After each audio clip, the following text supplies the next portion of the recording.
Like and subscribe and click the bell icon to get new video updates.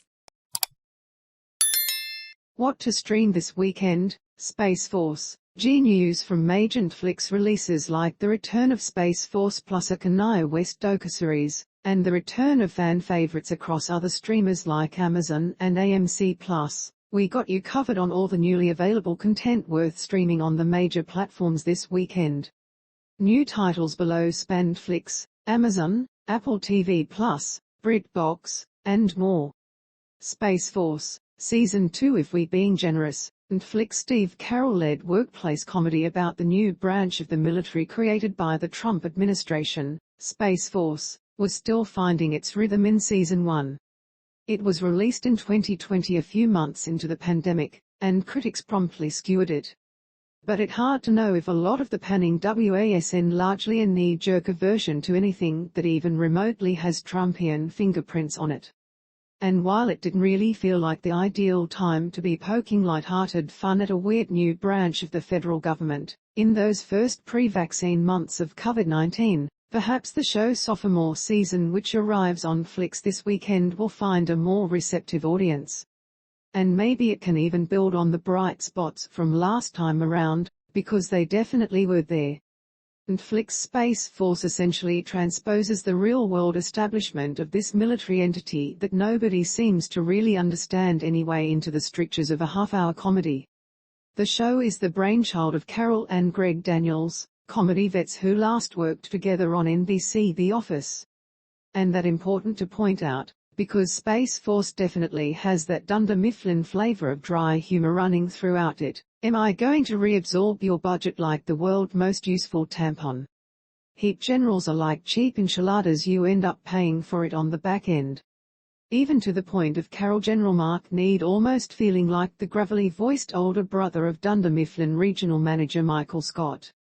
By the end of the first season, the show managed to find its heart. These are decent people, given a barely comprehensible mission, who have to make sense of what it means to build up this new unit of the military. They fight for respect, and to convince everyone that, yes, going into space and reaching for the stars, that this is hard stuff, but that it matters.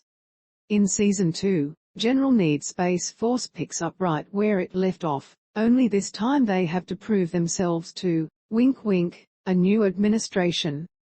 Streaming February 18th on Netflix. Severance, Season 1. If you've seen a trailer for Apple TV Plus borderline dystopian workplace drama Severance, then you already gotten a taste of the undercurrent of creepiness that pervades the whole thing. Of a sort that feels both familiar in these days when a lot of us still have trepidation about going back to the office, and also foreboding. This is a story about work-life balance, and what happens when those two things are cleaved in half and pushed to their respective extremes. Directed and produced by Ben Stiller, the cast here is led by Adam Scott and explores what it means to literally forget your outside self when you step into the office, and vice versa. And also explores the strange, dark mysteries that can take advantage of such an arrangement. Streaming February 18th on Apple TV Plus. Last Week Tonight with John Oliver, Season 9. Satirical current events program helmed by comedian and political commentator John Oliver, which has scored 23 Emmys since its 2014 premiere, returns to Bo for its 9th season this weekend. From Bo Warner Media, as the country navigates the ongoing coronavirus pandemic and a highly polarized political landscape, the 9th season of the critically acclaimed series promises to shine a light on headline news as well as lesser reported topics that both inform and entertain, featuring a mix of the series' sharp commentary, pre-taped pieces and occasional special guests. Airing on Bo starting February 20th, and available to stream on Bo Max. The Beatles and India. One of the most beloved albums by the Beatles, the so-called White Album, though its official title is simply the group name that was stamped on the cover, is also one of the group's messiest. Which is certainly not meant to malign this landmark double album as sloppy.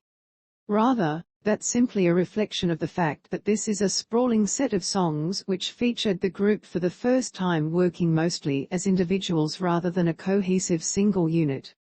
And even though that was the case, this is still the Beatles we're talking about, which is to say, The highs on this album are so high that surviving member Paul McCartney still features many of them as a staple of